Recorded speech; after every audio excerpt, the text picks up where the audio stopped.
Hello everyone. So welcome back to this channel. और आज फिर से हम कॉन्स्टिट्यूशनल अमेंडमेंट करने वाले हैं।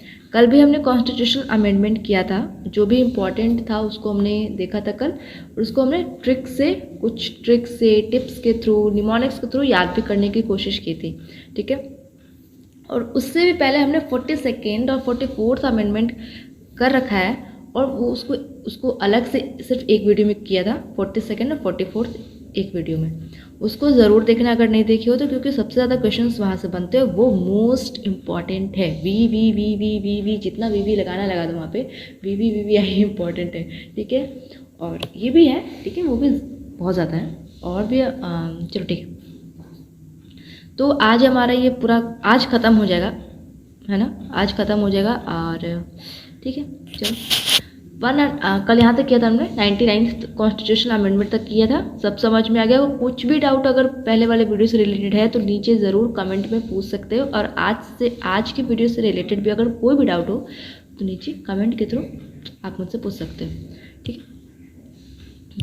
101st कॉन्स्टिट्यूशनल अमेंडमेंट में जीएसटी, सबको पता है। ये 101 वाला सबको पता है। जीएसटी इसमें आया था 2016 में, आया था 2016 में एक्ट, और लागू कर दिया गया था जीएसटी कब से? 2017 से। ठीक है। नीचे आप डेट बताओगे कि कौन से डेट से स्टार्ट किया था। ईयर तो 2017 था, और एग्जैक्ट डेट क्या था आप बताओगे। ये हमने पहले बता रखा है। ओके। और हाँ, कुछ भी जो भी आज हम पढ़ेंगे उसमें से बहुत ऐसा आप देखोगे अमेंडमेंट्स जो हमने ऑलरेडी कर रखा है। जब हमने फंडामेंटल राइट किया था, डीपीएस पे किया था, मतलब आगे के जो भी लेक्चर्स हमने किए थे वहाँ पे अमेंडमेंट्स हमने ऑलरेडी वहाँ पे कुछ कुछ हमने पढ़ रखा है। जो जो वहाँ पे आया था, वहाँ के हिसाब से जो जो अमेंडमेंट्स आते जा रहे थे, तो यहाँ पे भी सेम वो चीज़ आपको मैच करोगे। अरे ये तो पहले से पढ़ रखा है हमने, तो सिर्फ एक जगह कंपाइल करने के लिए हमने उसको फिर से एक जगह ले लिया है। ठीक है। तो उसको ज़्यादा डिटेल में उसको नहीं बताएंगे, बस उसको पढ़ लेंगे, क्योंकि उसको हमने ऑलरेडी कर रखा है। जैसे 101 पहले ही हमने पढ़ा रखा है। 101 कॉन्स्टिट्यूशनल अमेंडमेंट पहले हमने बता रखा था। 103rd कॉन्स्टिट्यूशनल अमेंडमेंट, 101 के लिए तो कोई ट्रिक की जरूरत नहीं है, सबको पता ही है। 103rd कॉन्स्टिट्यूशनल अमेंडमेंट, इसमें क्या किया गया था? 10% रिजर्वेशन दिया गया था ईडब्ल्यूएस को, इकोनॉमिकली वीकर सेक्शन को दिया गया था 10% रिजर्वेशन, और ये आया था 2019 में। इसको कैसे याद करोगे? EWS, तो ई को ऐसे लिखते हैं ना, ई को ऐसे लिखना है। ई से बन जाएगा 3, ठीक है, ई से बन जाएगा 3, 3 से याद करना। ई वाला जो है 3 में, EWS 3 में, ई ऐसे लिखते हैं, 3 ऐसे कर दिया। ठीक है। 104th कॉन्स्टिट्यूशनल अमेंडमेंट, इसमें किया गया था SC/ST सीट्स इन लोकसभा और legislative assembly reservation extended for 10 years. और हाँ देखो, मेरा जो नोट्स होता है वो थोड़ा शॉर्ट में थोड़ा रहता है, ताकि बहुत ज़्यादा एक्सटेंडेड फॉर्म में नहीं रहता। कोई भी चीज़ों को लिख रहे हैं तो इन्फॉर्मेशन को जितना शॉर्ट हो सके लिखने की कोशिश करते हैं। अगर आपको लॉन्ग फॉर्म चाहिए होगा तो आप ज़रूर आप गूगल से वहाँ पे देख लेना, और उसको लॉन्ग फॉर्म में लिख सकते हो, या फिर अपने तरीके से भी उसको लॉन्ग फॉर्म में थोड़ा लिख सकते हैं। ठीक है। मेरा थोड़ा क्रिस्प वे में रहता है, तो चलो। लेकिन हाँ, पूरी इन्फॉर्मेशन उसमें एडिट रहती है। तो इसमें क्या है, SC/ST का सीट जो है लोकसभा और लेजिस्लेटिव असेंबली में, इसका SC/ST का सीट का रिजर्वेशन जो है उसको एक्सटेंड किया गया है। कहाँ पे रिजर्वेशन का? कौन सी जगह में? लोकसभा या फिर लेजिस्लेटिव असेंबली में रिजर्वेशन SC/ST को जो मिलता है उसको एक्सटेंड किया गया था 10 साल के लिए। मतलब ये 2020 में आया था ये वाला एक्ट 104th। इसका मतलब इसको 10 साल के लिए एक्सटेंड किया गया। मतलब ये कब तक के लिए किया गया है? 2030 तक के लिए एक्सटेंड कर दिया गया है। और इसमें एक चीज़ और किया गया था कि एंग्लो इंडियन रिजर्वेशन जो है उसको एबॉलिश कर दिया गया था। पहले एंग्लो इंडियंस को भी रिजर्वेशन दिया जाता था, लेकिन 104th कॉन्स्टिट्यूशनल अमेंडमेंट के थ्रू एंग्लो इंडियन का जो रिजर्वेशन है उसको एबॉलिश कर दिया गया। ठीक है। दोनों को याद रखना है। SC/ST का जो सीट है उसको एक्सटेंड किया गया, उसका रिजर्वेशन को एक्सटेंड किया गया 10 साल के लिए, और दूसरा एंग्लो इंडियंस का रिजर्वेशन को एबॉलिश कर दिया गया। इसको याद कैसे करोगे? इसमें कुछ नहीं है मेरे पास। 105th कॉन्स्टिट्यूशनल अमेंडमेंट ये आया 2021 में, और इसमें state to identify backward classes. अब देखो इसमें बैकवर्ड क्लासेस को लाया गया था। अब कहोगे कि 102nd में हमने पढ़ा था, 102nd कॉन्स्टिट्यूशन अमेंडमेंट में हमने पढ़ा था, इसमें क्या आया था, national commission for backward classes, याद है, national commission for backward classes आया था। तो इसमें सेंट्रल और पार्लियामेंट गवर्नमेंट को पावर दी गई थी कि आप बैकवर्ड क्लासेस का लिस्ट बनाओ, उन्हें रिजर्वेशन दो, ठीक है। 102nd अमेंडमेंट में किसको मिला था, सेंट्रल और पार्लियामेंट को ये पावर मिला था, सेंट्रल पार्लियामेंट गवर्नमेंट को पावर मिला था कि आप बैकवर्ड क्लासेस का लिस्ट बनाओ, उन्हें रिजर्वेशन प्रोवाइड करो। स्टेट को नहीं मिला था उस वक्त। तो 105th, तो इसमें क्या हुआ कि किसी किसी लोगों का स्टेट में तो नाम होता था, स्टेट वाले लिस्ट में नाम होता था, सेंट्रल वाले लिस्ट में उनका नाम नहीं होता था। तो अब नाम नहीं होगा सेंट्रल वाले लिस्ट में, और सेंट्रल के पास ही पावर है रिजर्वेशन देने का, तो उन्हें रिजर्वेशन का वो नहीं मिल पाता था। ओके, तो इसलिए 105th कॉन्स्टिट्यूशनल अमेंडमेंट के थ्रू स्टेट को भी पावर दे दिया गया कि ओके आप भी बैकवर्ड क्लासेस का लिस्ट बनाओ और उन्हें रिजर्वेशन आप भी प्रोवाइड करो, ठीक है। 105th कॉन्स्टिट्यूशनल अमेंडमेंट के थ्रू स्टेट को ये पावर दी गई, स्टेट को भी ये पावर दी गई कि आप बैकवर्ड क्लासेस को रिजर्वेशन प्रोवाइड कर सकते हो। समझ में आ गया। 102 में क्या हुआ था, 105 में क्या हुआ था, है ना, और ये आया था 2021 में।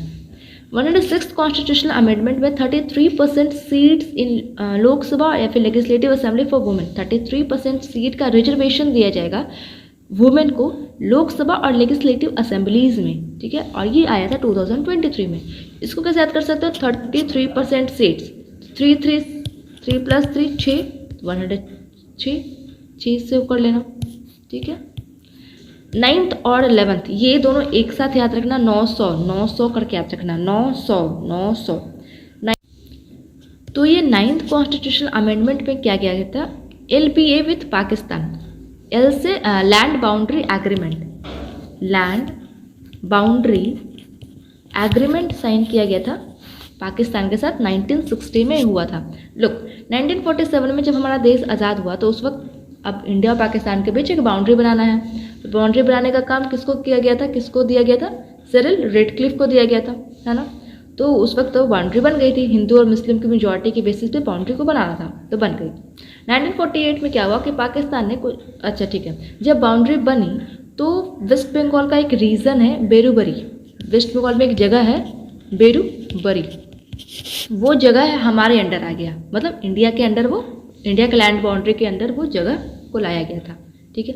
तो 1948 में पाकिस्तान ने कुछ जगहों को क्लेम करने लगे कि वो एक बाउंड्री डिस्प्यूट स्टार्ट हो गया इंडिया और पाकिस्तान के बीच, और पाकिस्तान जो थे वो कुछ जगहों को क्लेम करने लगे कि वो उनका जगह है, उनका होना चाहिए। उसी में एक जगह था बेरुबरी, उसको वो क्लेम करने लगे कि ये हमारा पार्ट होना चाहिए, ठीक है। तो फिर ऐसे जब होता गया धीरे धीरे, तो 1958 में जब नेहरू जी थे उस वक्त एक एग्रीमेंट हुआ नेहरू और नून के बीच में। नून उस वक्त का पाकिस्तान के हेड थे, ठीक है।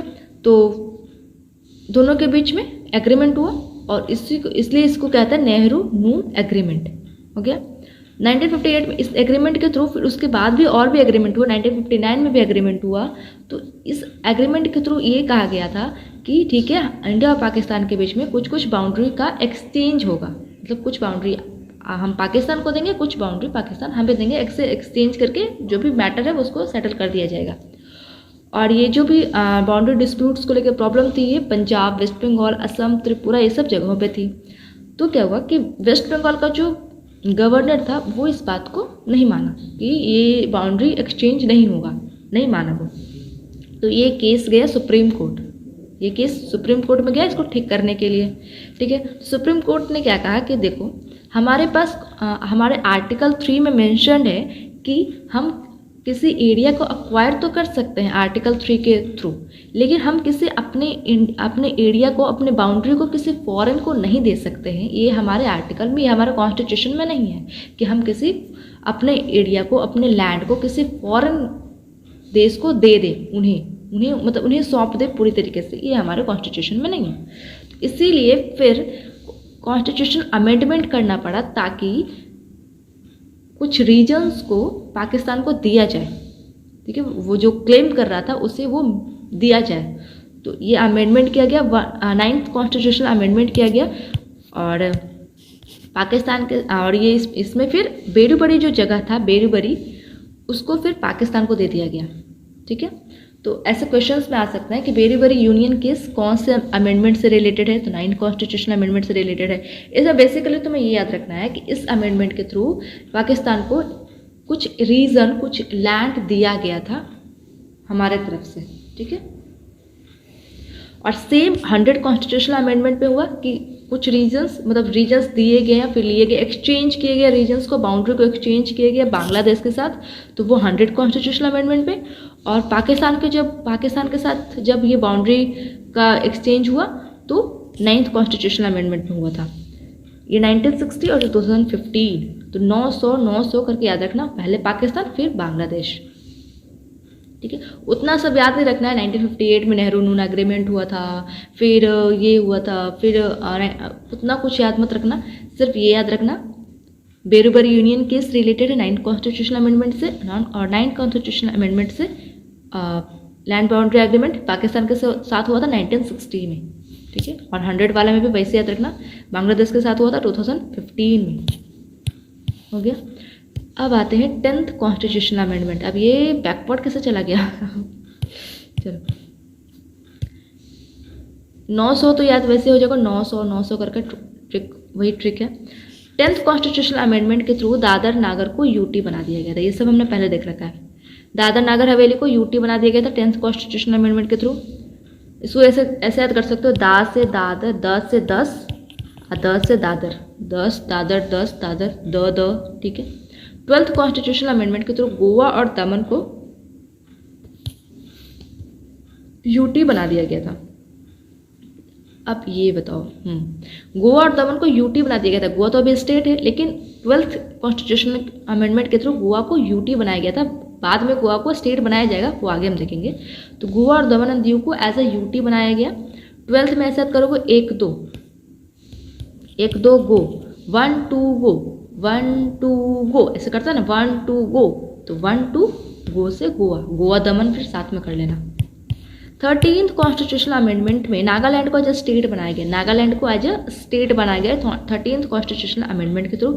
इसको ऐसे याद करोगे, नाग ऐसे दिखता है ना, नाग ऐसे होता है, नाग तो हमारा बढ़िया फूड बनाते हैं। ये देखो, ये हो गया नाग देवता हमारे, तो नाग ऐसे होता, तो ये 3 बन गया ना ऊपर से, तो 3rd वाले में 3 हो गया, ठीक है, ये 3 हो गया, ये ऊपर से 3 बनता है। बढ़िया से याद करवा दिया हमने तुम्हें। 14th कॉन्स्टिट्यूशनल अमेंडमेंट में पुडुचेरी को एज ए यूटी बनाया गया। पुड्डू फोर कुछ पढ़ लेना। 18th कॉन्स्टिट्यूशनल अमेंडमेंट में पंजाब को, हरियाणा को एज ए स्टेट बनाया गया और चंडीगढ़ को एज ए यूटी बनाया गया। पंजाब हरियाणा को स्टेट और चंडीगढ़ को यूटी। इस देखो 18 साल के होते हैं सब जॉब की तलाश करते हैं, 18 साल 18 ईयर्स का होता है सब जॉब की तलाश में लग जाता है। तो जॉब से पंजाब, जॉब से पंजाब 18 साल की उम्र में होता है सारा जो जॉब का जो भी क्राइटेरिया एज 18 ईयर्स से तो होता है, तो वैसे याद कर लेना। और पंजाब हो जाए तो पंजाब हरियाणा चंडीगढ़ एक साथ उसको एक साथ याद कर लेना। 22 कॉन्स्टिट्यूशनल अमेंडमेंट में 22nd कॉन्स्टिट्यूशनल अमेंडमेंट में मेघालय को एज ए स्टेट बनाया गया, मेघालय को स्टेट बनाया गया। और इसको कैसे याद करोगे, 22 से बारिश, 22 से क्या साउंड आ रहा है, बारिश और मेघालय मेघ बारिश हो गया ना, तो एसोसिएट हो गया, मेघ बारिश और 22 से बारिश। एक सेकेंड, 18th कॉन्स्टिट्यूशनल अमेंडमेंट जो हुआ था ये हुआ कब था, इसका डेट भी याद रखना, 1966 में, 1966 में, 22 छोड़ो। 36th कॉन्स्टिट्यूशनल अमेंडमेंट ये हुआ था 1975 में, हमने पहले भी करा रखा है 36 वाला। तो इसमें सिक्किम को एज ए स्टेट बनाया गया और इसको 22वां स्टेट बनाया गया, 22nd स्टेट बनाया गया, 22वां स्टेट सिक्किम को। तो ये भी याद रखना है, सिक्किम कौन से नंबर पे स्टेट है, 22वां। और किस कॉन्स्टिट्यूशनल अमेंडमेंट के थ्रू बनाया गया, 36। इसको कैसे याद करोगे, सिक्किम को छिक्किम पढ़ो, छिक्किम, तो 6 हो जाएगा, छिक्किम 6 को छिक्किम, और सिक्किम को छिक्किम, फिर छत्तीस को छत्तीस छिक्किम। ये थोड़ा बोलने के तरीके से कर लेना इसको, सिक्किम को छिक्किम पढ़ना और 6 से छिक्किम, ठीक है। 37th constitutional amendment, Arunachal Pradesh as a UT. Arunachal Pradesh को यूटी बनाया गया है, ठीक है। यूटी अभी स्टेट भी इसको बनाना है, तो यूटी बनाया गया 37वां कॉन्स्टिट्यूशनल अमेंडमेंट के थ्रू। और 55th कॉन्स्टिट्यूशनल अमेंडमेंट के थ्रू अरुणाचल प्रदेश को स्टेट बनाया गया। 55th तो याद करो, हिंदी में बोलो।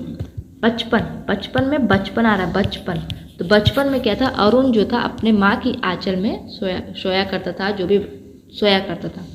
बचपन में अरुण अपनी माँ के आंचल में सोया करता था, तो अरुणाचल बचपन से 55 हो गया। 53rd कॉन्स्टिट्यूशनल अमेंडमेंट है, मिजोरम को एज ए स्टेट बनाया गया, मिजोरम को। और 37 में ऐसे याद कर सकते हो, 37 में साई कुछ आ रहा है, साई हवा चल रही थी एकदम, साई एकदम हवा चल रही थी, तो अरुण जाके अपनी माँ के आंचल में छुप गया। साई हवा चल रही थी, 37। 56th कॉन्स्टिट्यूशनल अमेंडमेंट, गोवा को एज ए स्टेट बनाया गया। अभी हमने पढ़ा था 12th कॉन्स्टिट्यूशनल अमेंडमेंट के थ्रू गोवा को यूटी बनाया गया था, 1 2 गो। 56 वाले से गोवा को स्टेट बनाया गया और ये 25th स्टेट बना। और ये कब हुआ, 1987 में। इसको कैसे याद करोगे, 56th, हिंदी में बोलो इसको 56। तो छप आ रहा, तो गोवा जाओगे तो गोवा के पानी में से छप करोगे ना, गोवा के पानी में जाके, गोवा बीच पे जाके छप करोगे। 69th कॉन्स्टिट्यूशनल अमेंडमेंट के थ्रू दिल्ली को एज ए एनसीटी बनाया गया, नेशनल कैपिटल टेरिटरी, और ये हुआ 1991 में। और इस अमेंडमेंट के थ्रू आर्टिकल को ऐड किया गया, Delhi as a NCT, Delhi को as a NCT national capital territory बनाया गया। और इसको एक आर्टिकल में डाला गया, वो आर्टिकल था 239 AA, 239 sub clause AA। Articles को भी याद रखना है कि दिल्ली से रिलेटेड ये आर्टिकल है 239 AA। और इसको कैसे याद करोगे, इसको डायरेक्ट याद करना,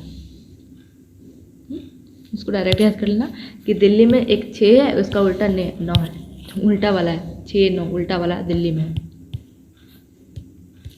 76th कॉन्स्टिट्यूशनल अमेंडमेंट में reservation for SC ST BC and educational institute में मिला। 76th कॉन्स्टिट्यूशनल अमेंडमेंट के थ्रू। लुक, इसमें क्या था कि ये हुआ 1994 में, 1994 में। 1992 में सुप्रीम कोर्ट ने क्या जजमेंट दिया था कि 50% रिजर्वेशन से ज़्यादा नहीं होना चाहिए।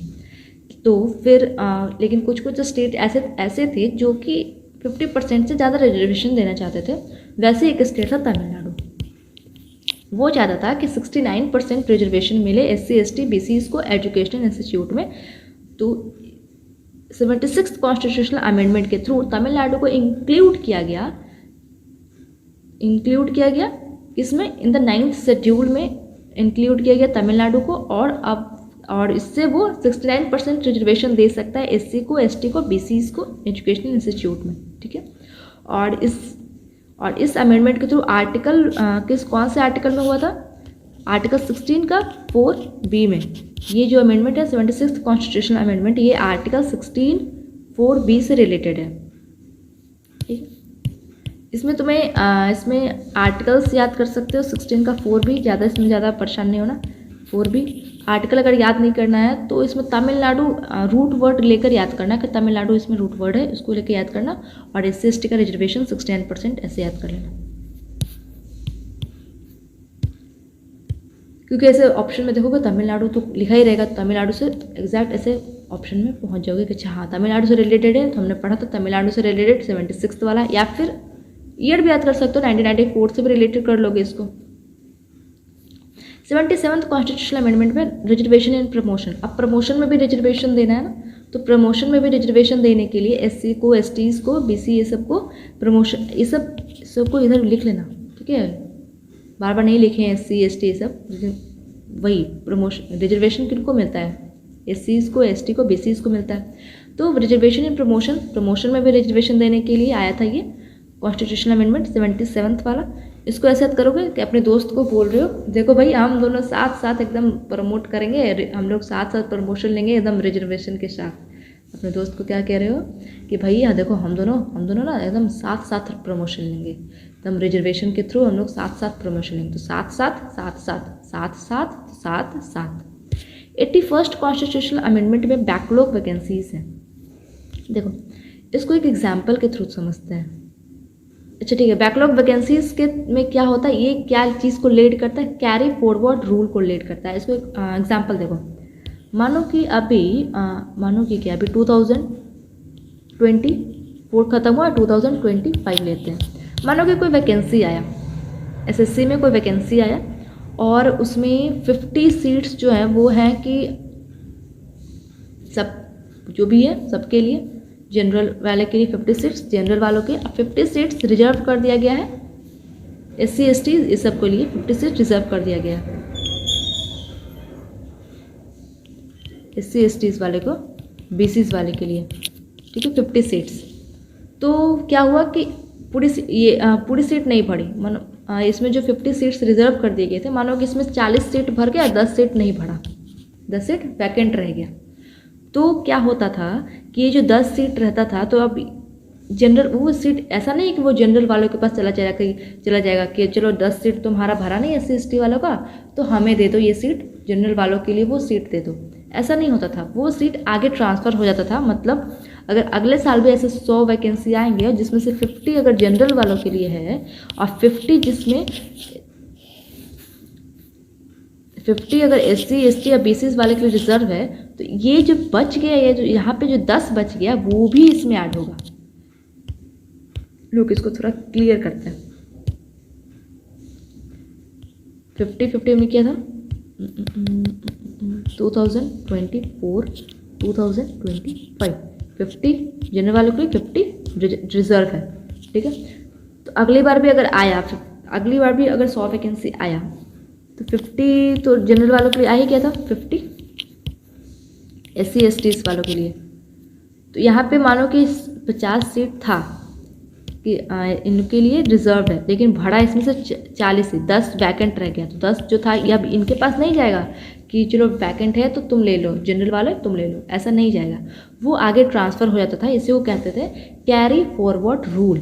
मतलब अब ये जो 10 है ये अगले साल अब भरा जाएगा, ठीक है, लेकिन ये अलग रहेगा, 50% जो रिजर्वेशन दिया जाता है उससे अलग रहेगा, उसमें जुड़ नहीं जाएगा। मतलब ये 50 तो मिलेगा ही मिलेगा, और ये 10 अलग जो पिछले बार वाला बच गया वो मिलेगा उन्हीं को, SC STs को ही मिलेगा वो। समझ में आ रहा है? तो इससे क्या हो गया, तो इसको हटाया गया ताकि जो अपॉर्चुनिटी है, जो आर्टिकल 16 है हमारा कि इक्वल अपॉर्चुनिटी मिलना चाहिए, वो उस देखो यहाँ पे क्या होता है, यहाँ पे 60 तो इन्हीं का हो जाता, 60 तो इन्हीं के पास हो जाता, और इनके पास 50 बचता ही नहीं, इनके पास तो 100 सीट ही है, 50 इनके पास अपना रिजर्व है ही, 50% तो रिजर्वेशन चाहिए ही चाहिए, और 10 जो पिछले साल वाला है वो भी देना है, तो 60 तो SC ST BC वालों को ही मिल जाएगा। और फिर 100 को वैकेंसी है तो 40 से और इनको मिलेगा, जनरल वाले को। समझ रहे? तो इससे क्या हो गया, ये अपॉर्चुनिटी इनका जो आर्टिकल 14 है कि हाँ सबको इक्वल अपॉर्चुनिटी मिलनी चाहिए, तो ये तो प्रॉब्लम हो, ये तो वॉयलेट हो रहा है यहाँ पे। इसीलिए इस चीज़ को हटाया गया, कैरी फॉरवर्ड रूल को ख़त्म किया गया 81st कॉन्स्टिट्यूशनल अमेंडमेंट के थ्रू। समझ में आ रहा है? कैरी फॉरवर्ड रूल क्या होता है, बैकलॉग क्या होता है, बैकलॉग लग जाता था वो अगले साल, उस वैकेंसी को अगले साल वो भरने के लिए था, लेकिन उसको हटाया गया, ठीक है। और ये कब हुआ था, 2000 में हुआ था, 2000 में।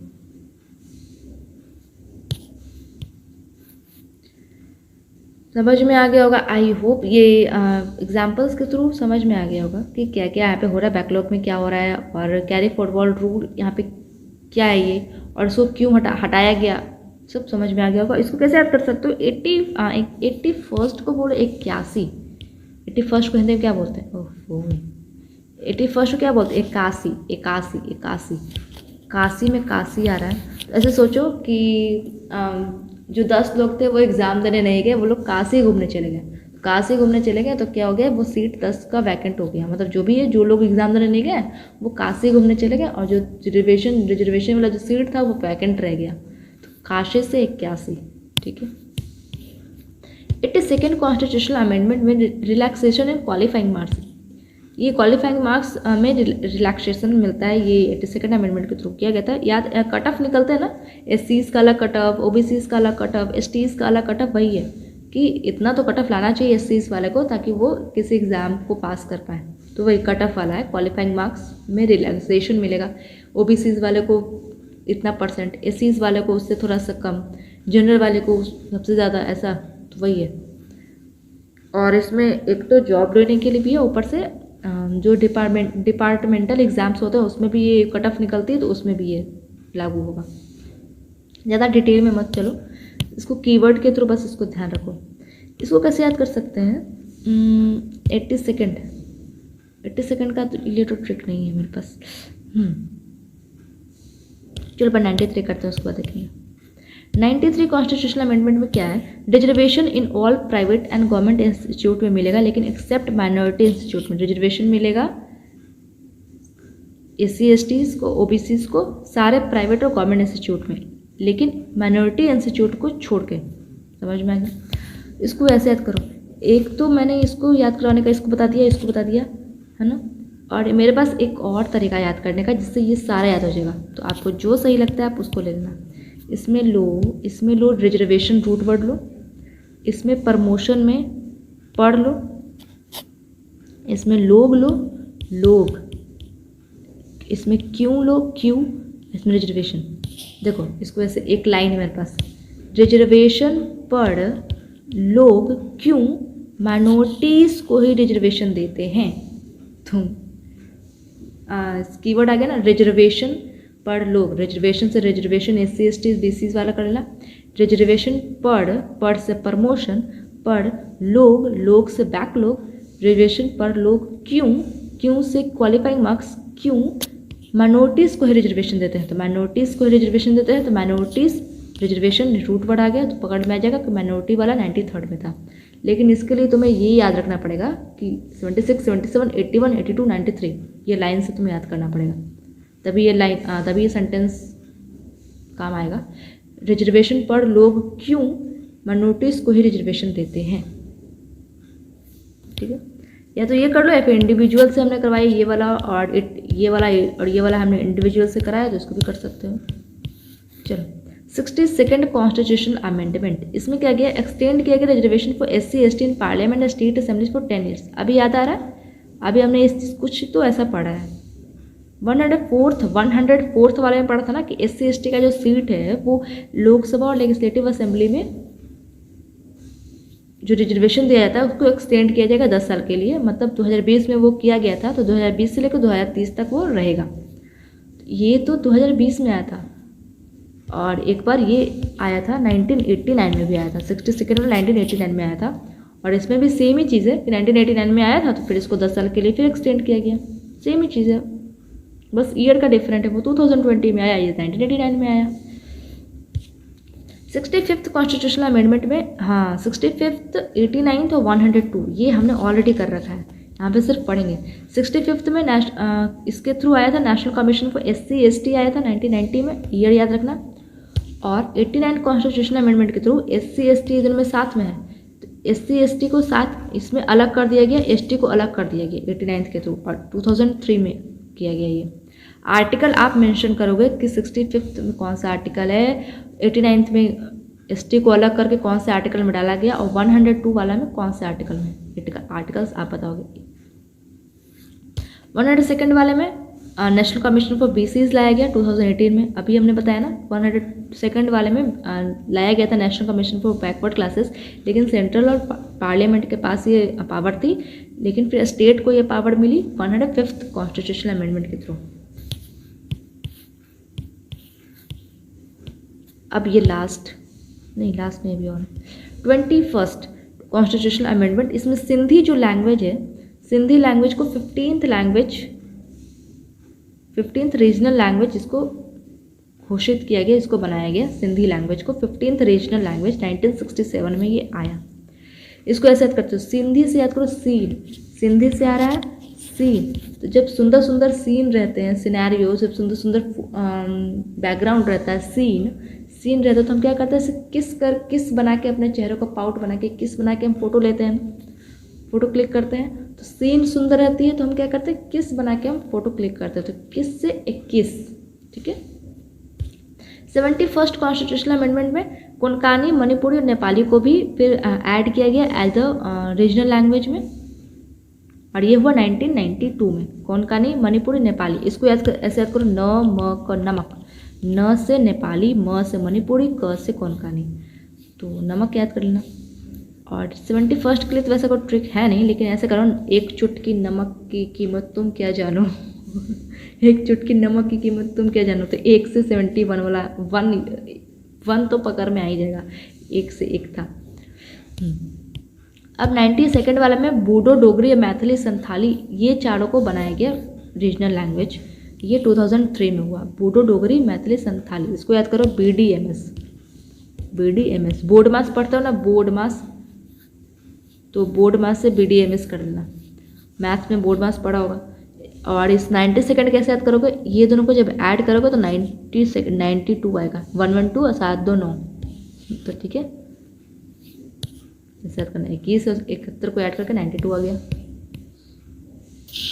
96 में किया गया था कि ओडिया जो टर्म है उसको चेंज करके ओडिया किया गया था। ओडिया जो टर्म है, ओडिया जो भाषा है उसको चेंज करके ओडिया किया गया था। इसमें 2 चीज़ की गई थी, एक तो ओडिया टर्म, उसको चेंज करके ओडिया किया गया, और उड़ीसा का स्पेलिंग ये था पहले, उसको चेंज करके उड़ीसा का स्पेलिंग ये किया गया, उड़ीसा, उड़ीसा से ओडिशा किया गया, ठीक है।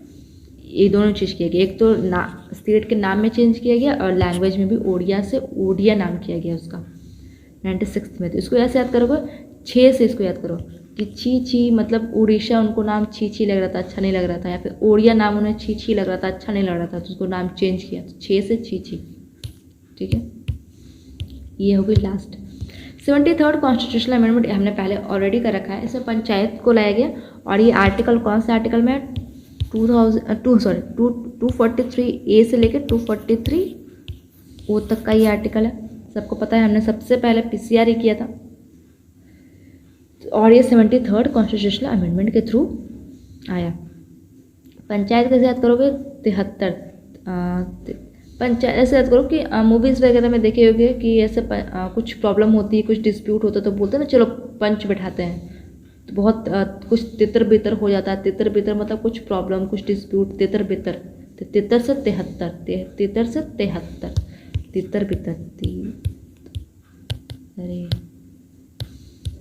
तितर बितर से 73, तो ऐसे पंच बैठाते हैं, तो पंच से पंचायत कर लेना। Having population 20 lakh. अब देखो पंचायत में हमने क्या पढ़ा था कि 3 लेवल पे होती है, एक तो डिस्ट्रिक्ट लेवल पे, एक ब्लॉक लेवल पे जिसको इंटरमीडिएट लेवल बोलते हैं, और एक ग्राम लेवल पे होती है ना, 3 लेवल पे।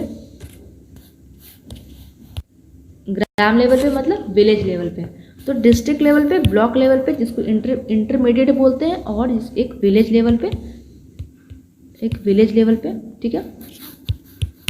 तो ये 3 लेवल पे पंचायत होती है, लेकिन किसी किसी जगह पे सिर्फ 2 लेवल होती है। कौन सी जगह पे, जहाँ पे पॉपुलेशन 20 लाख से कम हो, जहाँ पे पॉपुलेशन 20 लाख से कम हो वहाँ पे सिर्फ 2 लेवल ही रहता है। 3 लेवल कब रहेगा, जब 20 लाख पॉपुलेशन रहेगा या फिर 20 लाख से ज़्यादा रहेगा, तब वहाँ पे 3 लेवल रहेंगे। लेकिन 20 लाख से अगर कम पॉपुलेशन है वहाँ पे सिर्फ 2 लेवल रहेगा।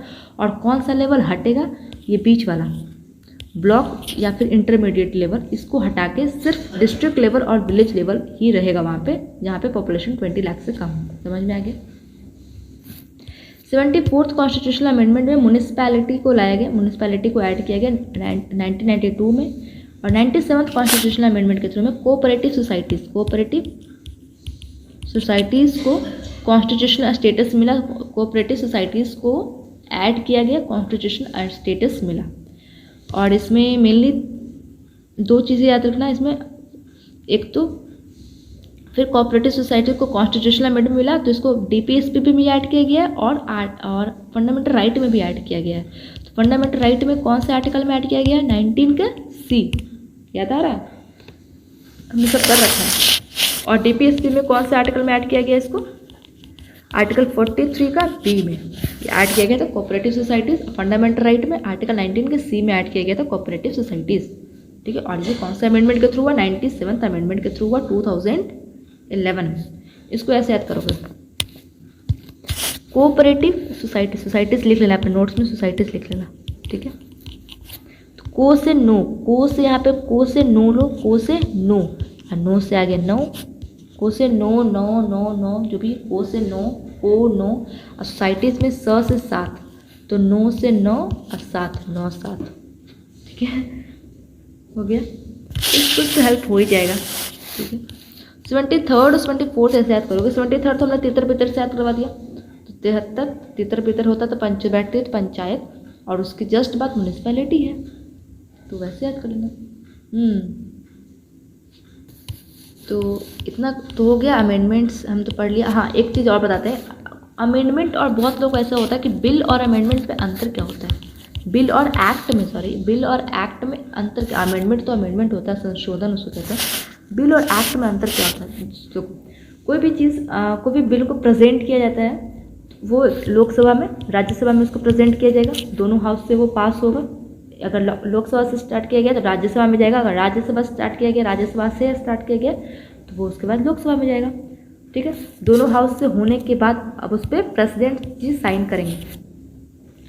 अगर जैसे प्रेसिडेंट साइन करते हैं तो वो जो बिल है वो एक्ट बन जाता है, और जब तक प्रेसिडेंट उसको साइन नहीं करते हैं वो बिल रहता है। समझ में आ गया? बिल बाद में, बिल ही जो होता है वो बाद में जाके एक्ट होता है। जब प्रेसिडेंट का अप्रूवल हो जाता है, दोनों हाउस से पास हो जाता है, फिर वो प्रेसिडेंट का अप्रूवल बन जाता है, अप्रूवल मिल जाता है, उसके बाद वो एक्ट बन जाता है। तो ये होती है बिल और एक्ट में डिफरेंस। ठीक है, तो हमारा कॉन्स्टिट्यूशनल अमेंडमेंट सारा ख़त्म हो गया, यहीं तक था। एंड आई होप ये मोर देन इनफ है, बहुत ज़्यादा ही, इससे ज़्यादा शायद ही आएगा। और अगर PYQs, और वैसे तो बहुत सारे PYQs मैंने इसमें ऐड ऑलरेडी कर रखे हैं, लेकिन और भी अगर PYQs आएँ तो मैं उसे क्वेश्चंस के थ्रू उसे कंप्लीट करवा दूँगी। डोंट वरी, इसमें आपको वरी करने की कोई ज़रूरत नहीं है, ये सब मेरी रिस्पॉन्सिबिलिटी है। और ठीक है, हाँ, अगर कोई भी डाउट हो तो नीचे कमेंट के थ्रू ज़रूर पूछना, I am always there to answer. और PDF के लिए टेलीग्राम चैनल पे चले जाना, और अगर सेशन पसंद आया हो, समझ में आया तो लाइक कर देना। ठीक है, तब तक के लिए थैंक यू।